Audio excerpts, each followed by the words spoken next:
அன்பின் தேவன் இயேசு உன்னை அழைக்கிறார். அன்பின் தேவன் இயேசு உன்னை அழைக்கிறார். கல்வாரியின் மேட்டினில் கலங்கும் கர்த்தருண்டல்லோ, உன்னை எண்ணி உள்ளம் நொந்து அணைக்க இயேசு துடிக்கின்றான். கவலையே கலக்கமே கர்த்தர் இயேசு அழைக்கிறான். அன்பின் தேவன் இயேசு உன்னை அழைக்கிறான். அன்பின் தேவன் இயேசு உன்னை அழைக்கிறான்.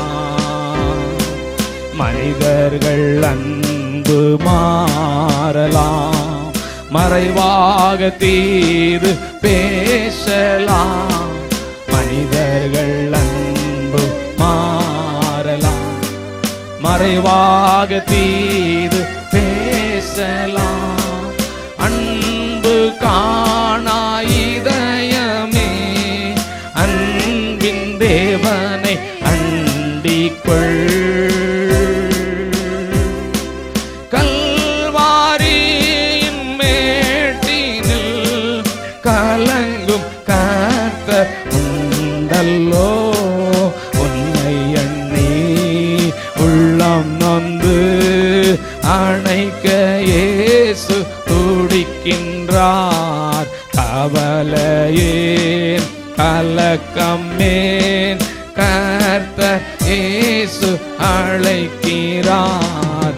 அன்பின் தேவன் இயேசு உன்னை அழைக்கிறார். வியாதிகள் தொல்லைகள் தோல்வியோ, வாழ்க்கையில் என்ன ஏக்கமோ. வியாதிகள் தொல்லைகள் தோல்வியோ, வாழ்க்கையில் என்ன ஏக்கமோ. கண்ணீர் தான் உந்தன் படுக்கையோ, கலங்காதே மன்ன இயேசு பார். கல்வாரியின் மேட்டினில் கலங்கும் கர்த்தர் உண்டல்லோ, உன்னை எண்ணி உள்ளம் நொந்து அணைக்க இயேசு துடிக்கின்றார். கவலையேன் கலக்கமேன் கர்த்தர் இயேசு அழைக்கிறார். அன்பின் தேவன் இயேசு உன்னை அழைக்கிறார். வேலை வசதிகள் இல்லையோ, வீட்டினில் வறுமை தொல்லையோ. வேலை வசதிகள் இல்லையோ, வீட்டினில் வறுமை தொல்லையோ. மனிதர் மட்டியில் வெட்கமோ, மருளாதே மன்னன் இயேசு பார். கல்வாரியின் மேட்டினில் கலங்கும் கர்த்தர் உண்டல்லோ, உன்னை எண்ணி உள்ளம் நொந்து அணைக்க துடிக்கின்றார். கவலையே கலக்கம் கர்த்தரே அழைக்கின்றார். அன்பின் தேவன் இயேசு உன்னை அழைக்கிறார். அன்பின் தேவன் இயேசு உன்னை அழைக்கிறார். எந்த சூழ்நிலைகளை நாம் சந்தித்துக் கொண்டிருந்தாலும் நமக்கு உதவி செய்கிற ஒருவர் உண்டு. எல்லாரும் நல்ல கரங்களை தட்டி, இயேசுவே நீர் எனக்கு உதவி செய்ய போதுமானவர். அழைத்த தேவன் நீர் உண்மை உள்ளவர். அப்பா நீர் எங்களை நடத்தும், நீர் நடத்தும், எங்களை மறைத்துக் கொள்ளும். தாழ்த்துகிறோம் இயேசுவின் மூலம் பிதாவே. அல்லேலூயா. எபேசியர் 1:23 சகோதரிக்காக நன்றி. கர்த்தர் உங்களை ஆசீர்வதிப்பார். ஆமென். கர்த்தர் நல்லவர்.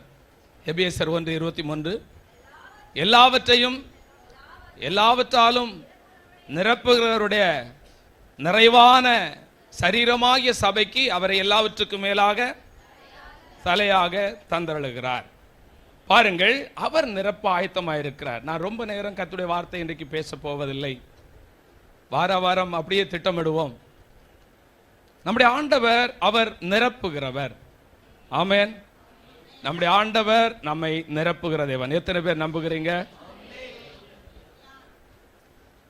நாம் நிரம்ப ஆயத்தமாயிருந்தால் அவர் நம்மை நிரப்ப ஆயத்தமாயிருக்கிறார். வார்த்தைகளை கவனித்து கேட்கணும். அவர் நிரப்ப ஆயத்தமாயிருக்கிறார். நான் என்னை ஆயத்தப்படுத்திக் கொள்ள வேண்டும். நான் நிரம்ப ஆயத்தமா இருந்தால் அவர் என்னை நிரப்ப ஆயத்தமா இருக்கிறார். எத்தனை பேர் விசுவாசிக்கிறீங்க?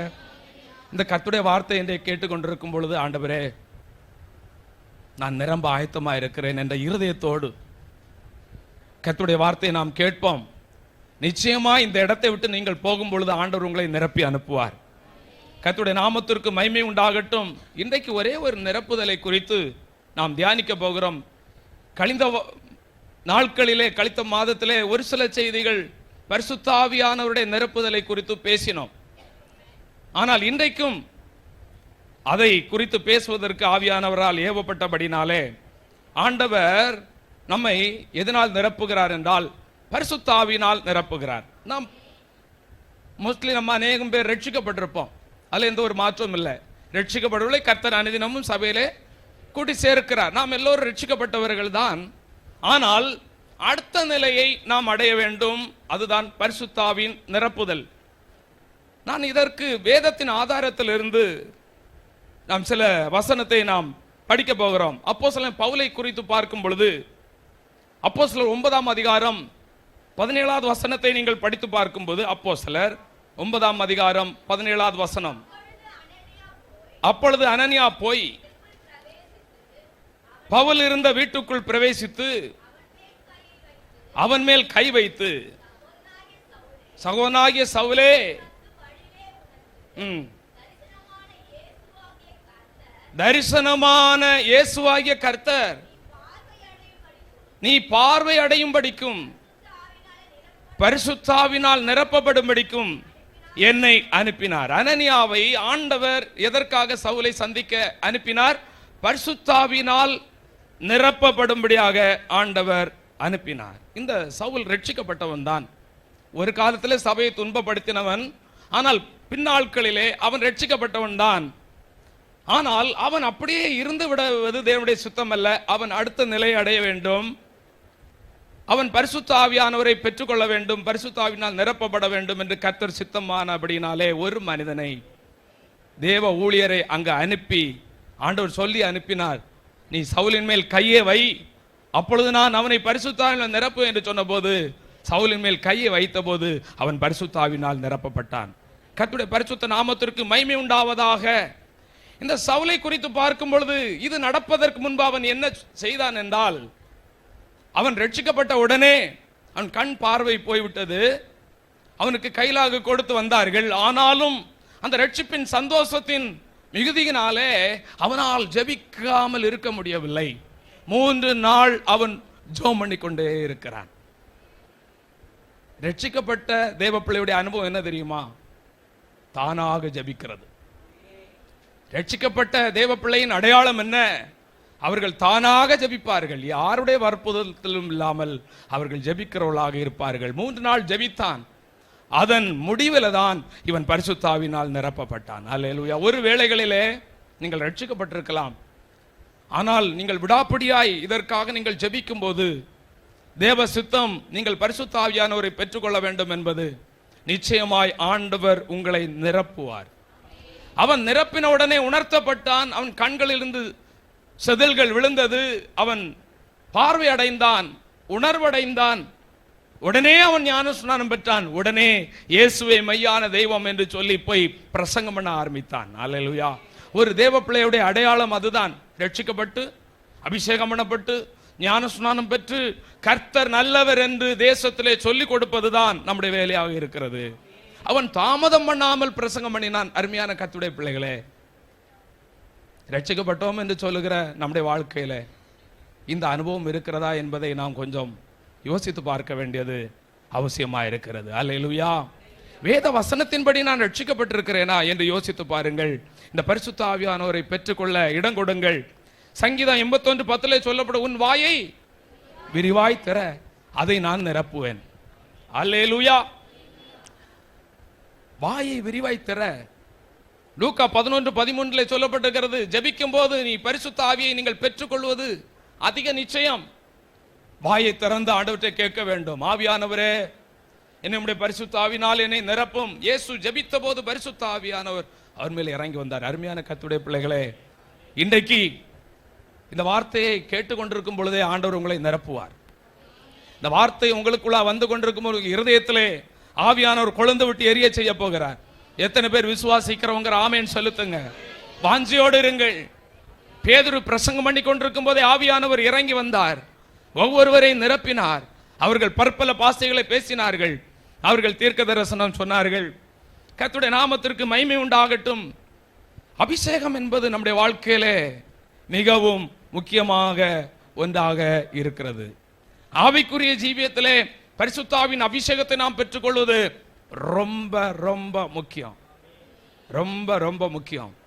இந்த பரிசுத்த ஆவியானவர் வேண்டாம் என்று நினைக்காதுங்க, அவர் முக்கியமானவர். பாருங்கள், ஒரு முறை பிசாசு 4ஆம் தேதி 4ஆம் மாதம் 2021 நேரடியாக அந்த பிசாசு வந்து, பிசாசை நான் பார்க்கிறேன். பார்த்த உடனே எனக்கு அது கொஞ்சம் ஒரு ஃபியர் இருந்துச்சு. உடனே ஒரு சத்தம், பிசாசு பேசுகிறான். இதெல்லாம் நீங்க நினைக்கும் போது இமேஜ் பண்ணி பார்க்காதுங்க. பிசாசை காண முடியுமா? காண முடியும். ஆவியின் மண்டலத்தில் நம்ம இருந்தா அதை காண முடியும்.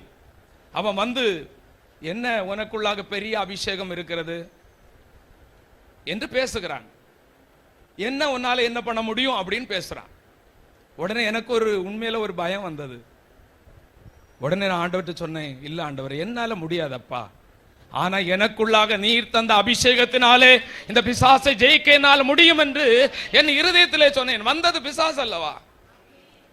ஒரு பயம் இருக்கதானே செய்யும். மனிதர்கள் தானே, மனுக்குலத்தை வீழ்த்தினவன் அல்லவா? அப்ப நான் ஆண்டவர்கிட்ட தாழ்த்தி, ஆண்டவரே என்னால முடியாதப்பா, ஆனா நீங்க தந்த அபிஷேகத்தினால இந்த பிசாசை ஓட ஓட துரத்த முடியும் என்று சொன்ன போது, அதற்கு பின்பு பிசாசையும் காணல, ஒரு வார்த்தையும் கேட்கல. கர்த்தருடைய நாமத்திற்கு மகிமை உண்டாவதாக. அல்லேலூயா. கர்த்தர் நல்லவர். இந்த ஊழியத்தை ஆரம்பித்த ஆரம்ப நாட்களிலே நான் ஏன் இதை சொல்லுகிறேன் என்றால், ஏன் அவன் தேடி வந்தான்? அபிஷேகம் இல்லாதவர்களை அவன் தேடி போக மாட்டேன். அபிஷேகம் பண்ணப்பட்டவர்கள் அவனுக்கு எரிச்சல். அதற்கு முன்பு ஊழியத்தின் ஆரம்ப நாட்களில் ஒரு தரிசனம். சிலர் கூடி வந்து, இந்த பகுதிகளில் உள்ள சில மக்கள் கூடி வந்து சொல்றாங்க, ஏன் நீ அந்நிய பாஷை பேசி ஆராதிக்கிற?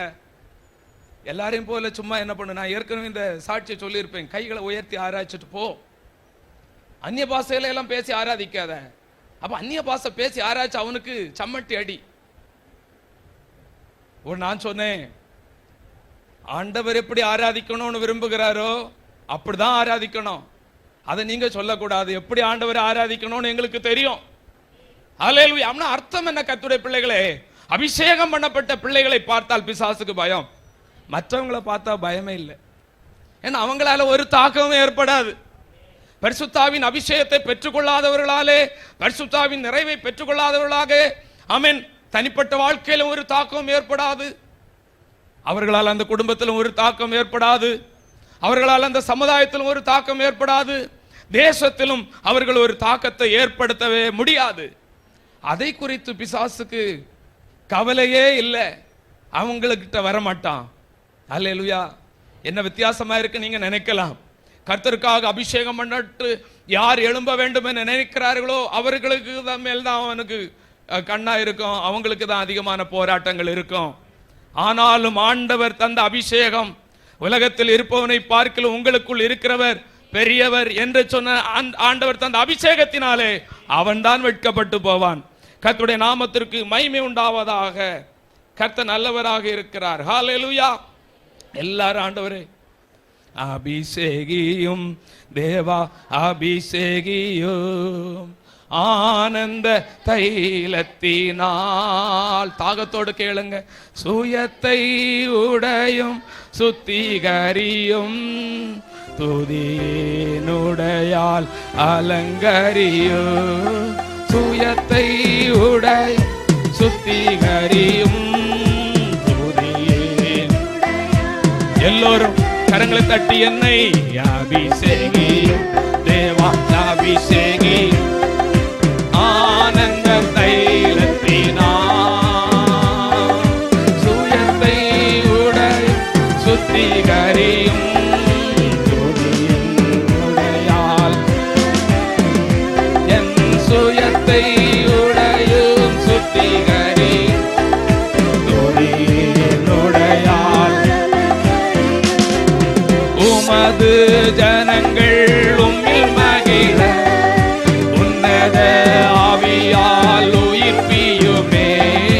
உமது உம்மில் மகிழ உன்னத ஆவியால் உயிர்ப்பியுமே. துன்பங்கள் மாற துதிகள் எழும்ப தூய ஆவியால் நிரப்பிடுமே. துன்பங்கள் மாற துதிகள் தாகத்தோடு வியால் நிரப்பிடுமே. அபிஷேகியும் தேவா அபிஷேகியும் ஆனந்த தைலத்தினால். சுயத்தை உடையும் சுத்திகரியும் அலங்கரியும். என் சுயத்தை உடையும் சுத்திகரியும் துதியே. சத்துரு சேனையை தகர்த்திடவே சத்திய ஆவியை தந்திடும் சபைக்கு. சத்துரு சேனையை தகர்த்திடவே சத்தியை தந்திடுமே. சர்ப்பத்தை எடுக்க எல்களை மீதிக்க சத்துவம் பொழிந்து அழிந்திடவே. சர்ப்பத்தை எடுக்க எல்களை மீதிக்க சத்துவம் பொழிந்து வந்திடவே. அபிஷேகியும் தேவா ஆனந்த தைலத்தினால். சுயத்தை சுத்திகரியோ என் சுயத்தை உடையோ சுத்திகரியோ. என் சுயத்தை உடையோ சுத்தி. ஒரு சுத்திகரிப்பு சபையிலே உண்டாகட்டும். என் சுயத்தை உடையோ சுத்திகரியோ அலங்கரிयो. நல்ல கரங்களை தட்டி ஆண்டவரே நம்முடைய பரிசுத்த ஆவியினால் நிரப்பும். விசுவாசத்தோடு ஜெபம் பண்ணிக்கொண்டே இருங்கள். ஆண்டவர் உங்களை நிரம்பி வழிய செய்வார். உங்கள் பாத்திரங்கள் எல்லாம் நிரம்பி வழிய செய்வார். தாவீது சொல்லுகிறார், என் பாத்திரம் நிரம்பி வழிகிறது. அவர் என்னை புதிய எண்ணெயினால் அபிஷேகம் பண்ணுகிறார். அபிஷேகம் என்பது நம்ம வாழ்க்கையில் ரொம்ப முக்கியமான ஒன்றாக இருக்கிறது. ஹல்லேலூயா. ஒரு தனிநபர் ஆவியிலே நிரம்பி ஜெபிக்கும் போது பிசாசுக்கு நடுக்கம் பிடிக்கிறது. தன் அறை கதவை பூட்டிக் கொண்டு தனியாக முழங்கால் படிட்டு ஆவியிலே நிரம்பி அந்நிய பாஷைகளை பேசி அங்கு ஆராதிக்கும் பொழுது பிசாசுக்கு நடுக்கம் பிடிக்கிறது. அவனுக்கு தலையில டொங்கு டொங்குன்னு சம்மட்டி போல அடி விழுது. ஒரு குடும்பம் பிள்ளைகள் எல்லாம் உட்கார்ந்து கணவனும் சேர்ந்து ஒருமனப்பட்டு நல்ல கையை தட்டி ஆவில நிரம்பி பரிசுத்தாவினால் நிரம்பி அந்நிய பாஷைகளை பேசி அங்கு துதிக்கும் பொழுது அந்த வீட்டில் இருக்கக்கூடிய பிசாசுகளாம் ஓடி போகிறது. அந்த எல்லைகளில் இருக்கக்கூடிய பேய்கள் எல்லாம் ஓடி போகிறது. ஆமேன். பிசாசுக்கு நடுக்கம் பிடிக்கிறது. அதே போல எந்த சபை குறித்து ஆண்டவருக்கு நடுக்கம் பிடிக்கும்? ஆவில நிரம்பி அந்நிய பாஷைகளை பேசி ஆண்டவர் ஆராதிக்கிற கூட்டத்தை பார்த்து பிசாசுக்கு நடுக்கம் பிடிக்கும். ஹல்லேலூயா. மற்றவங்களை பார்த்து அவனுக்கு ஒரு நடுக்கமே இல்லை. அவனும் சொல்லுவான், இவங்க என்னுடைய தோஸ்து, இவங்க என்னுடைய ஃப்ரெண்டு. அல்லேலூயா. நம்ம எல்லாரும் நாங்க ஜெபம் பண்ணி கொண்டிருக்கிறோமே, சபையில 100% ஜனங்கள் பரிசுத்த ஆவியானவரை பெற்றுக்கொள்ள வேண்டுமே. காற்றையும் காண மாட்டீர்கள், மழையும் பார்க்க மாட்டீர்கள், ஆனாலும் வாய்க்கால்கள் தண்ணீர்னால் நிரம்பும் என்று சொன்ன வார்த்தையின்படி ஆண்டவர் ஒவ்வொரு தனிநபரையும் பரிசுத்த ஆவியினால் நிரம்பி ஜெபிக்கிறவளாக, பரிசுத்த ஆவியின் அபிஷேகத்தை பெற்று 10 பேர் கூடி டெய்லி இந்த இடத்துல ஜெபம் பண்ணிட்டீங்கன்னா ஒரு பெரிய ஒரு அசைவ ஆண்டவர் உண்டாக்கிடுவார். உங்க வீட்டில் பரிசுத்த ஆவியில் நிரம்பி 2 பேர் ஒருமனப்பட்டு நல்ல துதிச்சு ஆண்டவரை ஆராய்ச்சிங்கன்னா, ஜெபம் பண்ணா பெரிய ஒரு ரிவைவல் உண்டாகும். அல்லேலூயா. இந்த சவுலை குறித்து பார்க்கும் பொழுது இவன் சாதாரணமான நபர் அல்ல. அப்போஸ்தலர் 22:3 நீங்கள் படித்து பார்க்கும்போது, அப்போஸ்தலர் 22:3, நான் யூதன், தர்சு பட்டணத்து யூதன், கமாலியேலின் பாதத்திலே கற்றவன்,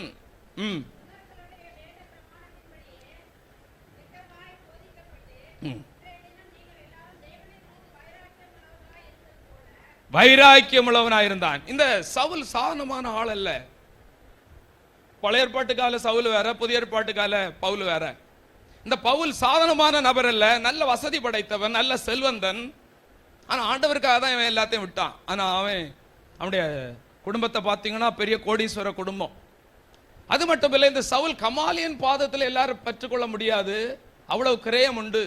ஆனால் இவன் கமாலியன் பாதத்தில் கற்று நியாய பிரமாணத்தில் கற்று தேறினவன், நல்ல படித்தவன். இந்த உலகத்திலும் சில படித்த ஞானிகள் உண்டு, பாத்தீங்களா? எல்லாம் தெரியும் அவங்களுக்கு. சரி, இதெல்லாம் இருக்கிறதே, இதை வச்சுட்டு இவன் ஊழியத்தை செஞ்சிருவான், இவன் ஆவிக்குரிய வாழ்க்கையில பிரகாசிச்சிருவான் அப்படின்னு ஆண்டவர் என்ன பண்ணல, விடல. இது போதாது. உலகத்தில் படித்தவங்களுக்கும் ஞானிகளுக்கும் நல்ல செல்வந்தர்களுக்கும் எது தேவையாக இருக்கிறது? பரிசுத்த ஆவியானவர் தேவையா இருக்கிறது. அல்லேலூயா.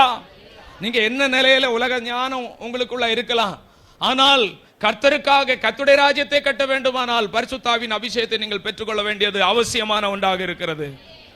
ஏன் பவுலை விட்டுருக்கலாமே, இவனுக்கு எல்லாம் தெரியும், இவன் பார்த்துடுவான். இல்ல, உலக அறிவுல மூல அறிவுல வச்செல்லாம் கர்த்தருடைய ராஜ்யத்தை கட்டவே முடியாது. ஆவிக்குரிய வாழ்க்கையில் வளரவே முடியவே முடியாது, ஒரு தாக்கத்தை ஏற்படுத்த முடியாது. இந்த ஆவியானவர் தான் ஊற்றப்பட்ட போதுதான் அவர்கள் பிரசங்கம் பண்ணின போது 3000 பேர் 5000 பேர் ரட்சிக்கப்பட்டாங்க.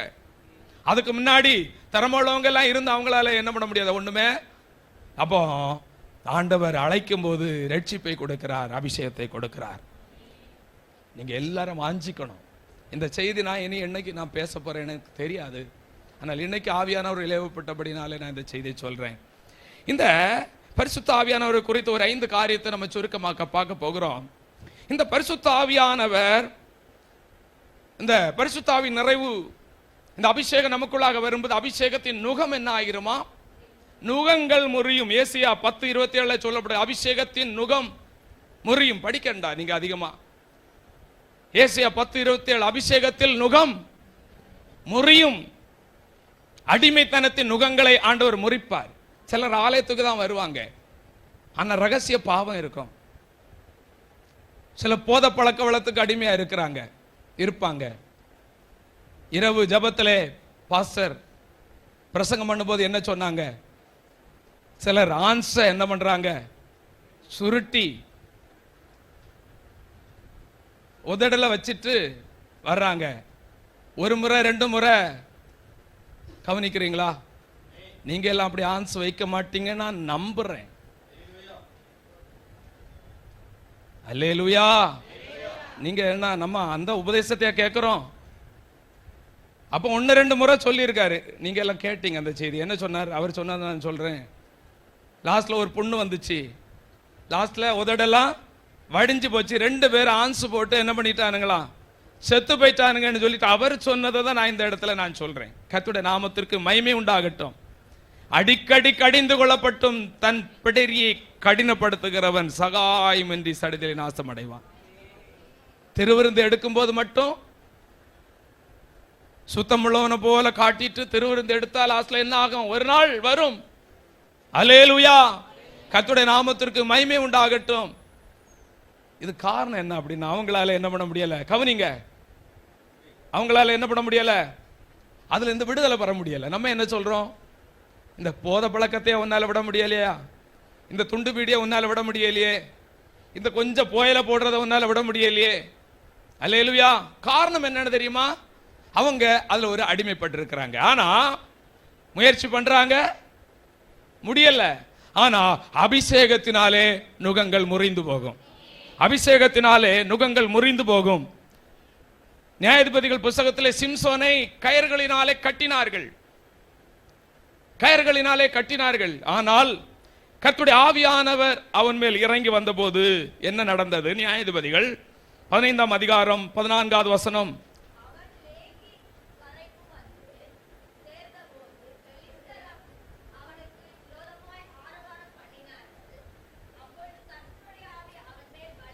கர்த்தருடைய ஆவி அவன் மேல் பலமாய் இறங்கினாரா? சொல்லுங்க, எப்படி இறங்கினார்?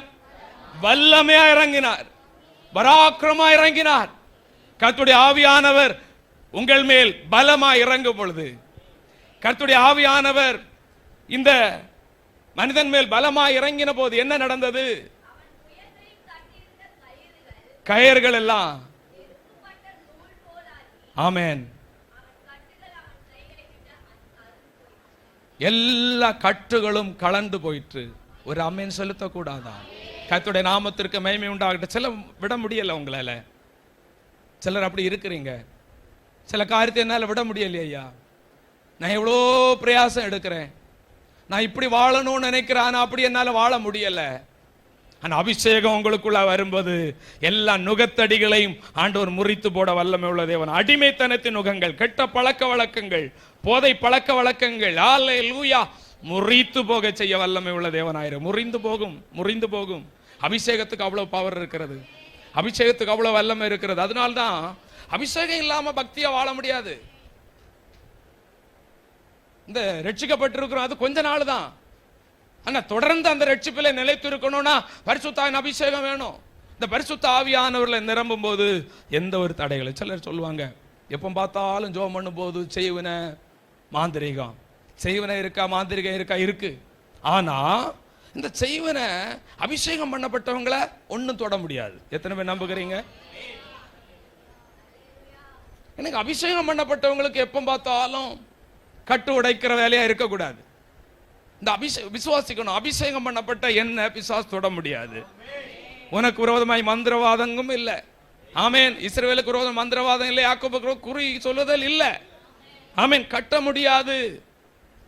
ஒரு வேளைகளை யாரால எதையால் செய்யணும்னு நினைச்சா கூட அபிஷேகம் நம்ம மேல இறங்கி வரும்போது எல்லா கட்டுகளும் உடைந்து போகும், எல்லா கட்டுகளும் கலண்டு விழும், எல்லா சங்கிலி கட்டுகளும் கலண்டு விழும். அபிஷேகத்துக்கு அவ்வளவு பவர் இருக்கு. அதனால்தான் ஒரு ஊழியத்துக்கு அழைக்கும் பொழுது ஆண்டவர் அவங்களை அபிஷேகிக்கிறார். தனி நபரா நிக்க முடியாது.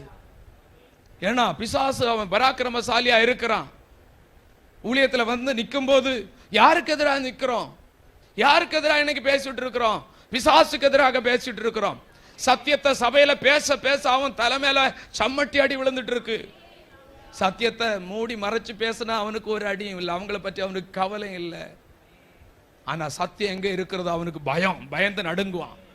ஜனங்களுக்கு சத்தியத்தை சொல்லிக் கொடுக்க ஒரு ஊழியக்காரன் ஆரம்பிச்சுட்டா அவனுக்கு பயம் வந்துடும். ஐயோ, மேலோட்டமா பேசிட்டு போப்பா, சத்தியத்தை எல்லாம் சொல்லி கொடுக்காத அப்படின்னு சொல்லுவான். கரங்களை உயர்த்தி ஆண்டவரை துதிப்போமாக. எல்லா கட்டுகளையும் கலந்து விழ செய்ய, நுகங்களை ஆண்டவர் முறித்து விழ வல்லமை உள்ள தேவனா இருக்கிறார். அதே போல சகலத்தையும் குறித்து போதிக்கும் இந்த பரிசுத்த ஆவியின் அபிஷேகம் நமக்குள்ள இருந்தா 1 யோவான் 2:27 சொல்லப்படுகிறது, அவர் சகலத்தையும் குறித்து உங்களுக்கு என்ன பண்ணுவாரா? போதிப்பார் என்று சொல்லப்பட்டிருக்கிறது. கவனிங்க, படிக்க வேண்டாம். ஏன் படிக்க வேண்டாம்னு சொல்றேன்னா, சீக்கிரம் முடிக்க போறேன். சகலத்தையும் குறித்து போதிக்கும். எது நல்லது? இந்த ஆவியானவர் நமக்குள்ள இருந்தா எது நல்லது, எது கெட்டது என்று என்ன பண்ணோம்? இந்த ஆவியானவர் நம்மை போதித்து கொண்டே இருப்பார். ஏனென்றால் இந்த பரிசுத்த ஆவியானவரை பெற்றுக்கொள்ளும் போது நாம் அவருடைய ஆலயமாக மாறுகிறோம். 1 கொரிந்தியர் 6:19 சொல்லப்பட்டிருக்கிறது, உங்கள் சரீரமானது நீங்கள் தேவனாலே பெற்றும் உங்களில் தங்கியும் இருக்கிற பரிசுத்த ஆவியுடைய ஆலயமாயிருக்கிறது என்றும் நீங்கள் உங்களுடையவர்கள் என்றும் அறியீர்களா? பரிசுத்த ஆவியுடைய ஆலயம். இந்த பரிசுத்த ஆவியான ஒரு மகிமையை நம்பிக்கையாக நமக்குள்ளே ஆலயமாக சுத்தம் பண்ணி தெரிந்து கொண்டு நமக்குள்ளே வந்து வாசம் பண்ணுகிறார். எதற்காக தெரியுமா? அவர் போதிக்கிறார்.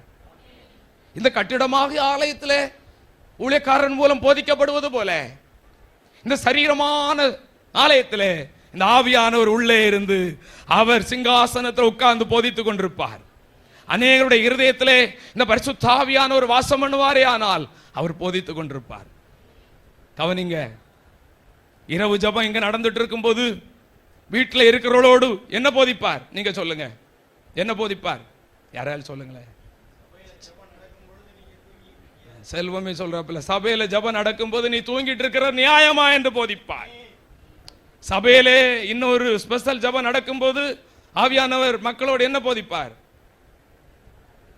சபையிலே ஜபம் நடக்கும் போது நீ வீட்டில் இருந்து டிவி பார்த்துட்டு இருப்பது நியாயமா என்று போதிப்பார். இன்றைக்கு அநேகருக்கு அவர் போதிக்கிறதே இல்லையே, அவர் இல்லை.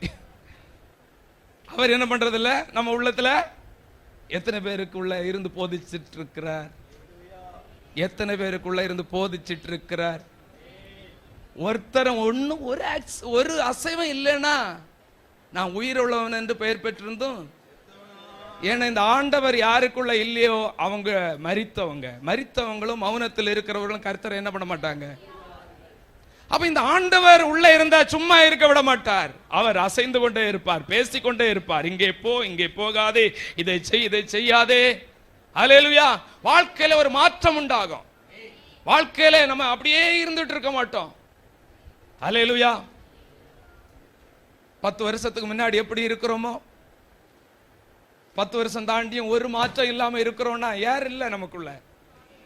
நம்ம அவருக்கு முக்கியத்துவம் கொடுக்கறதில்ல, அவரும் வந்து வாசம் பண்றது. அவருக்கு முக்கியத்துவம் கொடுத்தா தான் நம்ம இதயத்துல வந்து வாசம் பண்ணுவார். இன்னைக்கு சபை ஆவியானவருக்கு முக்கியத்துவம் கொடுக்கணும். அவர் வந்து உணர்த்தணும். கர்த்தர் கிருபை தருவாராக. கர்த்தர் நல்லவர்.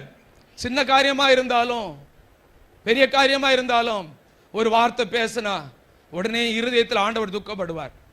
ஏன்பா? உடனே இருதயத்தில் சஞ்சலம் வரும். ஆனா சில நேரத்தில் நம்ம வரம்பு மிஞ்சி பேசும்போதோ, வரம்பு மிஞ்சி கோபப்படும் போதோ இந்த ஆவியானவர் நமக்குள்ள இருந்தா துக்கப்படுவார். எப்ப பார்த்தாலும் மனைவியை திட்டிட்டே இருக்கிற ஆட்களுக்கு இந்த ஆவியானவர் உள்ள இருந்து துக்கப்படுவார்.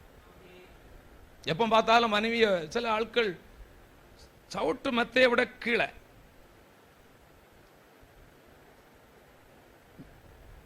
அப்படி வச்சு பேசிட்டே இருப்பாங்க. ஏன் பேசுறாங்க தெரியுமா? உள்ள ஆவியானவர் இல்ல, உணர்த்தப்படல. ஐயோ நான் பேசினது என் சரீரத்தை நான் பேசி இருக்கிறேன்னு சொல்லிட்டு ஆண்டவர் பேசுவார் உள்ள இருந்து. ஹல்லேலூயா. அதே போல மனைவிய மற்றவங்க மத்தியில விட்டு கொடுக்கிற ஆட்கள், புருஷனை மற்றவங்க மத்தியில விட்டு கொடுக்கிற ஆட்கள் ஆண்டவர் பேசுவார். ஆண்டவர் இருந்தா இதெல்லாம் செய்யாத மகனே மகளேன்னு சொல்லுவார். அருமையான கர்த்தருடைய பிள்ளைகளே, ஒரு இந்த மெச்சூரிட்டிக்குள்ளாக வந்தா, இந்த ஆவியானவர் நடத்துகிற அவர் பேசி செயல்படுகிற அனுபவத்துக்குள்ளா வந்தா, யார்ட்டையால ஏதாவது ஒன்று பேசிட்டா கூட உடனே ஆண்டவர் சொல்லுவார். உடனே இருதயத்துல சஞ்சலம் எல்லாம் வந்துடும். உங்களுக்கு அந்த அனுபவம் இருக்கா தெரியாது. ஆனா சிலருக்கு அது இருக்கும். அதை கடினப்படுத்தி தான் அதுக்கு மேல பாவத்துக்கு மேல பாவம் செய்வாங்க. இறுதியில தூக்கம் எல்லாம் இல்லாம. அல்லேலூயா. அருமையான கர்த்தருடைய பிள்ளைகளே, ஆண்டவர் உங்க இருதயத்துல எத்தனை பேரோடு பேசிட்டு இருக்கிறார்? அப்படி பேசிட்டோம் எத்தனை பேர் உங்க இருதயத்தை கடினப்படுத்தி கொண்டிருக்கிறீங்க? அவர் பேசுவார். 3 மாதத்துக்கு ஒரு முறையாயிலும் பிரேசலுக்கு வீட்டை திறந்து கொடுன்னு என்ன பண்ணுவார்? சொல்லுங்க. பேசுவாரா? ஆண்டவர் இருந்தா பேசுவார். ஆண்டவர் இல்லைன்னா பேச மாட்டார். 1 வருஷத்துக்கு ஒரு முறையாயிலும் வீட்டு கூட்டம் வைகணும் என்ன பண்ணுவாரு? ஆண்டவர் இருந்தா பேசுவார். கட்ட நான் சொல்லுவேன், கர்த்தர் இருந்தா பேசுவார். கர்த்தர் இருந்தா பேசுவார். நீங்க பிரேயர் செல் வைக்கும் போது ஒரு டீயோட நிறுத்திடுங்க, ஓகேயா? சாப்பாடுலாம் போடக்கூடாது. ஆனா வீட்டுக்கூட்டம் வைக்கும் போது நீங்க என்ன பண்ணலாம்? உங்க திறமையை நீங்க காட்டலாம். கழிந்த நாட்களில் சில இடத்துல நம்ம சாப்பாடு போடுற காரியம் என்ன அப்படின்னா, எப்படி போடணும்னா அவருடைய தகுதிக்கு தகுந்தவார். நல்ல வசதி படைச்சவங்க என்ன பண்ணலாம்? நல்ல சாப்பாடு போடணும். சொல்லுங்க, வலது கரத்தை உயர்த்தி. நல்ல வசதி படைத்தவங்க நல்ல சாப்பாடு போடணும். வசதி இல்லாதவங்க கடன் இல்லாம அவங்க திராணிக்கு தக்கதான போடணும். அல்லேலூயா. சில நேரத்துல ஒரு சேர்வையை வச்சா அந்த சேர்வையை நல்லா இருக்குன்னு என்ன பண்ணக்கூடாது, சொல்லக்கூடாது. அப்ப நம்ம என்ன பண்றோம், நல்லா செய்கிறத நம்ம தடை பண்றோம்னு அர்த்தம். அல்லேலூயா. அப்படி அல்ல, எதை செய்தாலும் கர்த்தருக்கு என்று செய்யணும். இங்க ஊழியர் கூட்டம் எல்லாம் நடக்கும்போது நீங்க பாத்தீங்கன்னா ஊழியக்காரங்களுக்கு நல்ல ஃபுட் ஆயத்தம் பண்ணி கொடுப்போம். அதனால என்ன, ஆண்டவர் ஒரு நாளும் பட்டினியாவோ பஞ்சமாவோ போடவே இல்லை. அல்லேலூயா. நல்ல கவனிக்கணும். வீட்டு கூட்டம் வைக்கும் போது நல்ல முறையில் அதை என்ன பண்ணுங்க, நீங்க செய்யுங்க கர்த்தருடைய நாமத்திற்கு. அப்ப ஆண்டவர் நம்மளோடு பேசுவார். வீட்டை திறந்து கொடு. எத்தனை பேர் ஆண்டவர் பேசுறார், என் வீட்டை நான் பூட்டி இப்படி வைக்க மாட்டேன், 3 மாதத்துக்கு ஒரு முறையாயிலும் பிரேஷலுக்கு நான் என் வீட்டை திறந்து கொடுப்பேன், 1 வருஷத்துக்கு ஒரு முறையாயிலும் என் வீட்டை திறந்து கொடுப்பேன். அவர்கள் அனுதினமும் வீடுகள் தோறும் அப்பப்பட்டார்கள். கர்த்தர் பேசலையா அவங்கள்ட்ட? கர்த்தர் பேசுறாரா? நீங்க சொல்லலாம், ஆவியானவரே இல்லையா, அபிஷேகமே எனக்கு இல்லை, எப்படி பேசுவார்? உலகத்துல சாதாரணமான ஆட்களோட கர்த்தர் பேசுகிறார். ஆனா ஆவிக்குரிய ஆட்களோட தான் கர்த்தர் பேச மாட்டேங்கிறார். ரொம்ப வேதனையான ஒரு காரியம். கர்த்தருடைய நாமத்திற்கு மகிமை உண்டாவதாக. கர்த்தர் நல்லவர். 3ஆவதாக பார்க்கும்போது யோவான் 5:35 நீங்கள் படித்து பார்க்கும் பொழுது, யோவான் 5:35 யோவானை குறித்து அங்கு சொல்லப்படும். அவன் எரிந்து பிரகாசிக்கிற விளக்காய் இருந்தான். எரிந்து பிரகாசிக்கிற விளக்காய் இருந்தான். விளக்கு எரிந்து பிரகாசிக்க வேண்டும் என்று விரும்புகிறார். இது எதை குறிக்கிறது என்றால், நம்முடைய ஆவிக்குரிய ஜீவன் எப்படி இருக்க வேண்டும்? எரிந்து விளக்கை கொளுத்தி விளக்கு தண்டின் மேல் வைக்கணும். ரட்சிக்கப்பட்டுட்டோம் அப்படின்னா நம்ம நடந்து போகும்போது இன்னும் ரட்சிக்கப்பட்டவங்கன்னு தெரியணும். பைபிளை மறைச்சு மறைச்சு வச்சு வரக்கூடாது. அல்லேலூயா. பைபிள் தான் நமக்கு சோறு போடுது. சொல்லுங்க, பைபிளை தூக்கிட்டு சொல்லுங்க, இப்படி கம்பீரமா நடப்பேன். ஆமேன். வசனம் என்னும் பட்டயத்தை எடுத்துக்கொண்டு கம்பீரமா நடப்பேன். பிசாசுக்கு ஒரு தலை குனி உண்டாகும். கர்த்தர் நல்லவர். பிரகாசிக்க செய்தாராம். காரணம் என்ன என்று பார்க்கும்போது, லேவியராகமம் 24:2 பார்க்கும் பொழுது, குத்து விளக்கு எப்பொழுது என்ன பண்ண வேண்டுமா? கர்த்தருடைய பிள்ளைகளே, நீங்கள் என்றைக்கும் எரிந்து பிரகாசித்துக் கொண்டே இருக்கணும். கொஞ்சம் ஒரு நிமிடம் யோசித்து பார்ப்போம். நம்ம எரிந்து பிரகாசிக்கிறோமா? என் வீட்டில் நான் வெளிச்சம் கொடுக்கிறேனா? உங்க வீட்டுக்குள்ள உள்ளவங்களுக்கு நீங்க வெளிச்சமா இருக்கிறீங்களா? ரட்சிக்கப்பட்ட பிள்ளை அபிஷேகம் பெற்றாதான் நீங்க என்ன பண்ண முடியும்? அபிஷேகத்தை அனல் முட்டி எழுப்பினாதான் உங்க வீட்டில் உள்ளவங்களுக்கு என்ன பண்ணணும்? ஒரு மனைவியா இருந்தா கணவனுக்கு பிள்ளைகளுக்கு வெளிச்சம் கொடுக்கிறவங்களா இருக்கணும். ஒரு கணவனா இருந்தா மனைவிக்கும் பிள்ளைக்கும், மனைவியா இருந்தா கணவனுக்கும் பிள்ளைகளுக்கும். முதல்ல உங்க வீட்டில் உள்ளவங்களுக்கு நீங்க வெளிச்சம் கொடுக்கணும்னா இந்த பரிசுத்த ஆவியானவருடைய அபிஷேக தைலம் உங்க மேல் இறங்கி வர வேண்டும். அபிஷேக தைலம் இல்லாமல் பாருங்க, கழிந்த நாட்கள் நமக்கு முன்னாடி எல்லாம் தெரியும், மண்ணெண்ணெய் விளக்கு தெரியும். அப்படிதானே எல்லாருக்கும்? எத்தனை பேருக்கு தெரியும்? நான் மண்ணெண்ணெய் விளக்குல படிச்சிருக்கிறேன். அதுல எண்ணெய் இல்லைன்னா என்ன ஆகும்? டப்புன்னு வந்து நல்லா எரிஞ்சது போல எரிஞ்சு என்ன பண்ணிடும்? அணைஞ்சிரும். அதுக்கப்புறம் மறுபடியும் என்ன பண்ணணும்? புது எண்ணெய். சொல்லுங்க, புது எண்ணெய். அப்ப புது எண்ணெய் அபிஷேகம் ஊற்றப்படணும். புது எண்ணெய் அபிஷேகத்தினாலே அவர் நம்மை நிரப்ப வல்லமையுள்ள தேவனாய் இருக்கிறார். என்னைக்கோ ஒரு நாள் அபிஷேகம் பட்டேன், என்னைக்கோ ஒரு நாள் அந்நிய பாஷை பேசுனேன், அது இல்லை. ஒவ்வொரு நாளும் இந்த அனாயிண்டிங்கிறது ரொம்ப முக்கியமானது. கிறிஸ்தவ வாழ்க்கையில், ஆவிக்குரிய வாழ்க்கையில் அனாயிண்டிங் ஒவ்வொரு நாளும் நிரம்பணும். பரிசுத்த ஆவியானவர் நிரம்ப நிரம்ப புது பலனை ஆண்டவர் தந்து கொண்டே இருப்பார், பிரகாசிக்க செய்வார். சபையில அதிகமாக எண்ணெய் இருந்தா சபையில் இருக்கிற எல்லாரும் பிரகாசிப்பாங்க. உங்க வாழ்க்கையில, உங்க குடும்பத்துக்கு நீங்க வெளிச்சமா இருக்கிறீங்களா? நீங்க ஜெபம் பண்ணும்போது ஒரு அக்கினி மூழுதா? நீங்க ஜெபம் பண்ணும்போது ஒரு அனல் இறங்குறதா? நீங்க ஜெபிக்கும் போது ஏதாயிலும் உங்க வீட்டில் ஒரு மாற்றம் நடக்கிறதா? வீட்டுக்குள்ள ஏதாயிலும் மாற்றம் நடக்குதா? வீட்டை சுற்றில் நடக்குதா? சபையில நீங்க ஜெபிக்கும் போது அசை உண்டாகிறதா? ஆதி சபையார் கூடி ஜெபித்த போது இருந்த இடம் அசைந்தது. ஏனென்றால் எல்லோரும் பரிசுத்தாவின் அபிஷேகத்தை பெற்றவங்களா இருந்தாங்க. கரங்களை தட்டி பரிசுத்தாவின் அபிஷேகத்தை பெற்ற 10 பேர் கூடி ஜெபிக்கும் போது, ஆமென், அங்க ஒரு பெரிய ஒரு அசை உண்டாகிறது. அசை உண்டாகணும். கர்த்தருடைய பிள்ளையே, எது மேல வாஞ்ச இருக்குதோ என்னமோ, இன்னைக்கு எது மேல வாஞ்ச வரணும்? இந்த பரிசுத்த ஆவியானவர் மேல, பரிசுத்தாவின் அபிஷேகத்தின் மேல. உலகத்துல நான் அதை செய்யணும் இதை செய்யணும் எல்லாம் நடக்கும். எல்லாம் ஒன்று ஆண்டவர் செய்வார். பரிசுத்த ஆவியானவருக்கு முக்கியத்துவம் கொடுப்போம். அதுதான் உங்க வாழ்க்கையை மாற்றி அமைக்கும், அதுதான் உங்க வாழ்க்கையை சீர்படுத்தும், அதுதான் உங்களை பிரகாசிக்க செய்யும். வல்லமை ஆண்டவர் தருவார். காரணம் என்ன? யோவான் எழுந்து பிரகாசிக்கிற விளக்காக இருந்த காரணம் என்ன தெரியுமா? லூக்கா 1:15 அவன் தீர்க்க தரிசனம் அங்கு சொல்லப்படுகிறது. அவன் சிறு பிள்ளையாயிருக்கும் போதே பரிசுத்தாவின் அபிஷேகத்தை பெற்றுக் கொள்வான் என்று அங்கு தீர்க்க தரிசி எழுதுகிறார். சிறு பிள்ளையாயிருக்கும் பொழுதே கர்த்தருடைய பிள்ளைகள் கவனிங்க. சின்ன பிள்ளைங்க எல்லாம் யாரெல்லாம் சின்ன பிள்ளைங்க எழுதுறத ஒரு நிமிஷம் நிறுத்தி, சண்டே கிளாஸ்ல சின்ன பிள்ளைகளுக்கு சொல்லிக் கொடுக்கணும். நீ ரட்சிக்கப்பட்டா போதாது, பரிசுத்த ஆவியை பெற்றுக்கொள்ளணும். இந்த இடத்துல இருக்கக்கூடிய இந்த பிள்ளைங்க எல்லாரும் நீங்க என்ன பண்ணணும்? பிள்ளைங்க கவனிக்கிறீங்களா? இப்போ மறுபடியும் அங்கே என்னாச்சு? என்ன பண்ணணும்? ரட்சிக்கப்படணும். ரெண்டாவது எதை பெறணும்? ஆமேன். இந்த யோவான் சின்ன வயசுலேயே பரிசுத்த ஆவியை பெற்றான். சின்ன வயசுல பரிசுத்த ஆவியை பெற்றதுனாலதான் அவன் எரிந்து பிரகாசிக்கிற விளக்கா இருந்தான். கட்டாயம் முக்கியம். நீங்க உங்க வீட்டுல ஃபர்ஸ்ட்ல வீட்டுல நீங்க எரிந்து பிரகாசிக்கிற விளக்கா இருக்கணும். அங்க அணைந்து கிடக்க கூடாது. நிறைய பேருடைய விளக்கு எப்படி கிடக்குது இன்னைக்கு? அணைந்து போயிருக்கு. ஒரு அனல் இல்லை, ஒரு குளிர் இல்லை, ஒரு விதவதப்பான ஒரு அனுபவம். கிறிஸ்துவங்கிற அடையாளமே இல்லை. வீட்டுல ஆவியில நிரம்பி பாட்டு சத்தமே கேட்கல, துதி சத்தமே இல்லை. அல்லேலூயா. நேற்றைக்கு முந்தா நேற்று இரவு ஜபம் இருந்தபடினாலே நாங்க நேற்றைக்கு ஜபம் இங்க வேண்டான்னு சொன்னோம். ஆனா நாங்க 2 பேரும் இதுல இருந்து 1 மணி நேரம் ஆவில நிரம்பி ஜபித்தோம். கரங்களை உயர்த்தி கணவனும் மனைவியாக ஜபிக்கிற அனுபவம் எத்தனை பேருடைய வீட்டுல இருக்கு? உங்களுக்கு அந்த எரிந்து பிரகாசிக்கணுங்கிற அந்த விருப்பம் இருந்தா மற்றவங்க தட்டி விட்டு கொண்டிருப்பதல்ல, நீங்களே இருந்து ஆவில நிரம்பி ஜெபம் பண்ணுவீங்க. வீட்டுல பிள்ளைகள் எல்லாம் சேர்ந்து பெற்றோர் கவனிக்கணும். பிள்ளைகள் எல்லாம் உட்கார வச்சு இதை தான் சொல்லிக் கொடுக்கணும். உலகத்துல பாவமான உலகம். பாஸ்டர் அன்னைக்கு இரவு ஜபத்தில் பேசினார் இல்லையா? பாவம் நிறைந்த உலகம், பாதுகாப்பு இல்லாத உலகத்துல ஆண்டவர் அபிஷேகம் அந்த பிள்ளைகளுக்குள்ளாக இருந்தாதான் ஆண்டவர் தான் பாதுகாப்பு. அல்லேலூயா.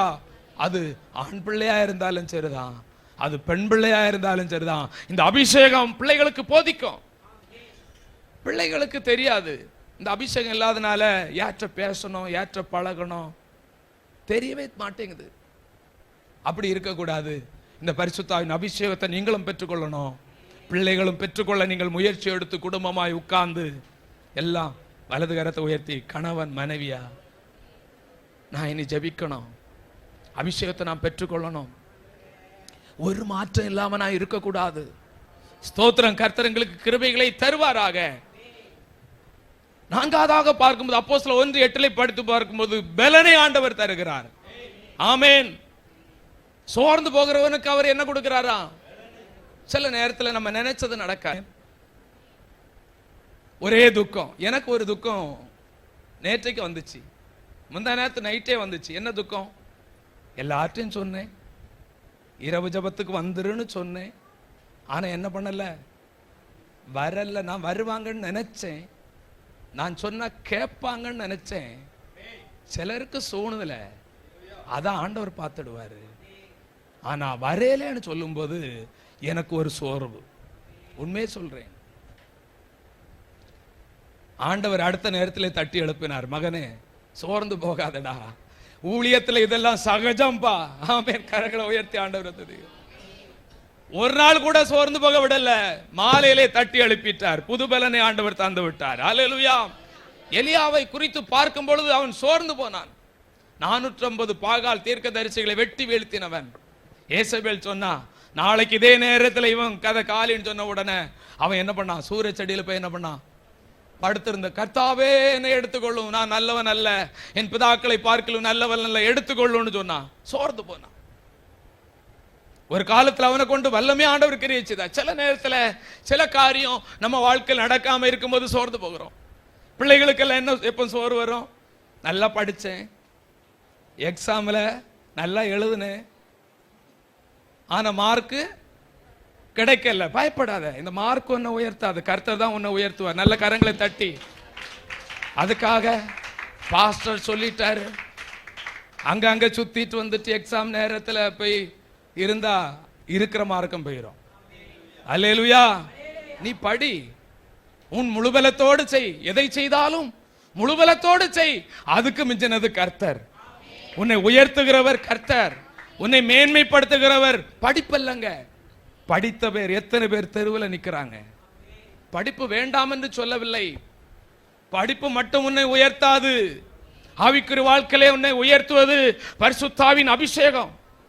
ஆடுகளுக்கு பின்பாக சென்றுட்டு இருந்தான் தாவீது. அவனை உயர்த்தினது என்னது? அந்த அபிஷேகம். சொல்லுங்க, அபிஷேகம். எல்லாரும் வாயை திறந்து அபிஷேகம். அந்த அபிஷேகம். நினைத்தது நடக்கலைன்னு சோர்ந்து போகிறான். ஆனா ஆண்டவர் விடல. என்ன பண்ணாரா? நல்ல தழலில் சுடப்பட்ட அடையையும் தண்ணீரையும் கொண்டு கொடுத்து சாப்பிடுப்பான்னு சொன்னா மறுபடியும் என்ன பண்ணிட்டான்? தூங்கிட்டான். மறுபடியும் ஆண்டவர் அப்பத்தையும் தண்ணீரையும் கொண்டு வந்து என்ன பண்றான்? கொடுக்கும்போது அவன் என்ன பண்றான்? சாப்பிட்டுட்டு 40 நாட்கள் அந்த போஜனத்து மீனால் பலத்தினாலே ஒரே பர்வதம் வரைக்கும் அவன் என்ன பண்ணானா? ஓடி போனான் என்று பார்க்கிறோம். பிரியமான கர்த்தருடைய பிள்ளைகளே, சிலர் சோர்ந்து போய் பின்வாங்கி போய் விடுகிறார்கள். நினைத்தது ஒண்ணு நடக்கலையா? நான் என்ன நினைத்தால் நடக்கல? நினைத்தது ஒரு நாள் நடக்கதான் போகிறது. எத்தனை பேர் விசுவாசிக்கிறீங்க? நினைத்தது ஒரு நாள் நடக்க போகிறது. ஆமேன். அதற்கு என்ன வேணும்? பரிசுத்தாவின் பலம் நமக்கு தேவையா இருக்கு. ஆண்டவர் பலப்படுத்தி கொண்டே இருக்கணும். அவன் அன்னைக்கு தற்கொலை பண்ணி செத்திருந்தானா அவன் வாழ்க்கையில நடக்க வேண்டியது நடந்திருக்குமா? ஒரு சோர்வு நம்மளை பிசாசு சொல்லுவா, நீ செத்துருப்பா, நீ வாழே வாழாத. எதுக்கு வாழ? நீ நினைச்சது எங்க நடந்தது? ஆனா பொறுமையா இருக்கும்போது நடக்கும். அல்லேலூயா. பாருங்கள், நெல்லை போட்ட எத்தனை நாள் விதைக்கும்?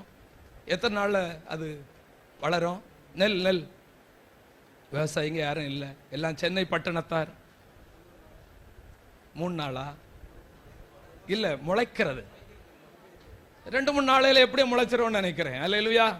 ஜீரகம் எல்லாம் போட்டா 2 நாளையில விதைக்குமா? நமக்கு சரியா தெரியல. ஆனா சீக்கிரம் விதைக்கும், முளைக்கும். புளியம் விதையெல்லாம் போட்டா கொஞ்ச நாள் ஆகும். ஆனா இந்த மூங்கில் விதை இருக்கு இல்லையா, மூங்கில ஒரு அரை அடி வெட்டி நீங்க அதை சாகுபடி பண்ணீங்கன்னா 1 மாசம் 1 வாரம் தாண்டி பார்க்கும்போது அது எப்படிதான் இருக்கும்? அப்படிதான் இருக்கும். 1 மாசம் தாண்டி பார்க்கும்போது அது எப்படிதான் இருக்கும்? அப்படியே தான் இருக்கும். ஆனா பச்சை மட்டும் இருக்கும்.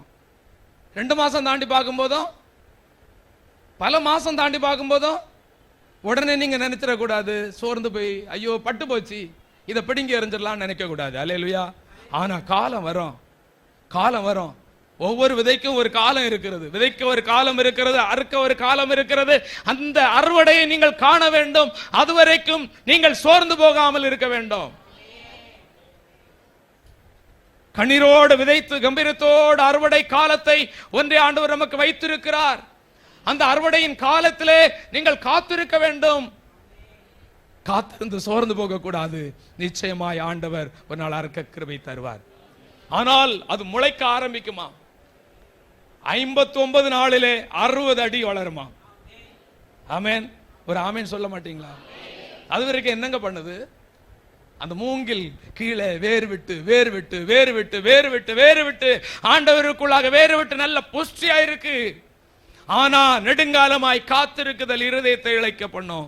விரும்பினது வரும்போது ஆமேன் 59 நாளில 60 அடி சர் வளர்ந்து மேல போயிட்டே இருக்கு. கரங்களை தட்டி கர்த்தரை துதிங்க.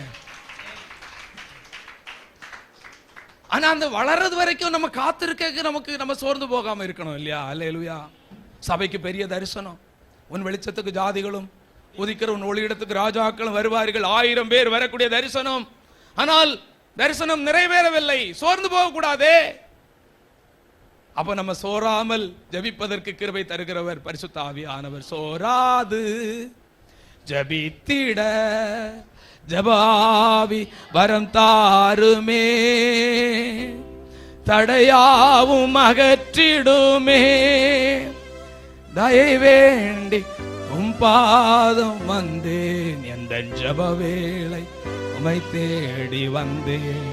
தேவா பதில் தாருமே, எந்த கோட்டை எந்த தஞ்சம் நீரே, உமை நான் நாடி வந்தே. ஹல்லேலூயா. கடைசியாக பார்த்து முடிப்போம். 1 சாமுவேல் 2:10 பார்க்கும்போது அபிஷேகிக்கப்பட்டவனுடைய கொம்பை கர்த்தர் உயர்த்துகிறார். கடைசியா சொல்லி முடிச்சார். அபிஷேகம் பண்ணப்பட்ட கொம்பை உயர்த்துகிறார். அபிஷேகம் என்னது? கொம்புனா என்னது? வல்லமை குறிக்கிறது. அல்லேலூயா. இப்போ கபடி ஆட்டத்தில் நீங்க பாத்தீங்கன்னா சிலர் குண்டான ஆட்கள் இருப்பாங்க. ஆனா எல்லாரும் சேர்ந்து ஒரே அமுக்க அமுக்கிடுவாங்க. ஆனா சிலர் குள்ளம் இருப்பான்.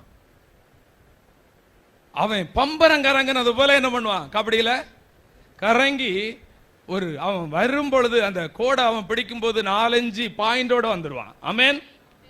ஆண்டவர் சரீரத்தை பார்க்கிறவர் அல்ல, நம்முடைய ஆவியிலே பலன் உண்டாக வேண்டும் என்று கர்த்தர் கொம்பை உயர்த்துகிறார். கொம்பு வல்லமை ஆண்டவர் நமக்கு தருவார். நீங்க போகும்போதே பிசாசுகள் நடுங்கும். நீங்க போகும்போதே பிசாசு பயப்படும். உன் பக்கத்துல வர்றதுக்கே பிசாசு பயப்படும். வீட்டு பக்கத்துல வராது. ஐயோ இங்க அக்கினி எரியுது, இங்க தேவ மனுஷன் இருக்கிறான், அங்க அபிஷேகம் இருக்கிறது, அங்க அக்கினி எரிந்து கொண்டே இருக்கிறது. அல்லேலூயா. ஆனா இது இல்லைன்னா என்ன பண்ணிடுவான்? நம்மளே கிட்டே வந்து இருந்துடும், நம்மள ஆளுகை செய்வான். கர்த்தருடைய நாமத்திற்கு மகிமை உண்டாகட்டும். சங்கீதம் 92:10 காண்டாமிருகத்திற்கு ஒத்த பலனை ஆண்டவர் தருவார். காண்டாமிருகத்துக்கு முன்னாடி யாரால் நிக்க முடியுமா? ஆனா அந்த கொம்பு ரொம்ப பெருசா இருக்காது. பார்த்துருக்கிறீங்களா? காண்டாமிருகத்துக்கு கொம்பு எவ்வளவு இருக்கும்? பிள்ளைங்க யாரு பார்த்துருக்கிறீங்க? காண்டாமிருகத்தின் கொம்பு எவ்வளவுதான் இருக்கும்? பார்த்தீங்களா இல்லையா? அவ்வளவுதான் இருக்கும். ஆனா அதுக்கு முன்னாடி நம்ம போய் நிக்க முடியுமா? அபிஷேகம் பண்ணப்பட்ட பிள்ளைங்களை பார்க்கும்போது சாதாரணமா தான் இருப்பாங்க. ஆனா பிரச்சனையே நாங்க போகவே முடியாது. அல்ல, தாவீது சாதாரணமான நபர் தான். அவன் ஆடுகளை மேய்த்தவன் தான், சின்ன பையன் தான். ஆனா கோலியாத் அவனுக்கு முன்னாடி நிக்க முடிந்ததா? சவுல் அவனுக்கு முன்னாடி நிக்க முடிந்ததா? பெலிஸ்தியர்கள் நிற்க முடிந்ததா? ஏனென்றால் அவன் அபிஷேகம் பண்ணப்பட்டவனாக இருந்தான். அபிஷேகம் பண்ணப்பட்டுட்டு அவங்கள ஒருத்தர் தொட முடியாது. ஏன்னா உங்களுக்குள்ள யார் இருக்கா? ஒருத்தரும் தொடவே முடியாது. எல்லாம் வலது கரத்தை உயர்த்தி அபிஷேகம். ஹல்லேலூயா. தாவீதுக்கு முன்பாக ஒருத்தர் நிக்க முடியல. அவன் பெரிய யுத்த வீரன் இல்லை, ஒன்றும் இல்லை. கர்த்தருடைய பிள்ளையே, நீ பலசாலி இல்லாம இருக்கலாம், ஒரு பேக்ரவுண்ட் இல்லாம இருக்கலாம், நீ சாதாரணமான பிள்ளையாக இருக்கலாம். அருமையான கர்த்தருடைய பிள்ளையே, இன்றைக்கு உனக்கு தேவை இந்த பரிசுத்த ஆவியின் அபிஷேகம். அவர் ஒருவர் நம்மோடு கூட இருந்தா நம்ம பலகீனத்திலே ஆண்டவர் பலன் செய்வார். அவர் ஒருவர் நம்மோடு கூட இருந்தால் யுத்தத்திலே ஜெயத்தை தருவார். அவர் ஒருவர் நம்மோடு கூட இருந்தால் ஒருவன் நமக்கு எதிர்த்து நிற்கவே முடியாது. நான் மேட்டுமே நான் குறித்து பேசவில்லை. கர்த்தருடைய அபிஷேகம் நமக்குள்ளாக இருந்தால் தாழ்மைதான் வரும். ஆனால் சத்துருக்கள் உனக்கு முன்னாடி நிற்கவே முடியாது. சந்தாராபா கபாலாபா எல்லாரும் ஜப நிலையில் எழுந்து நின்று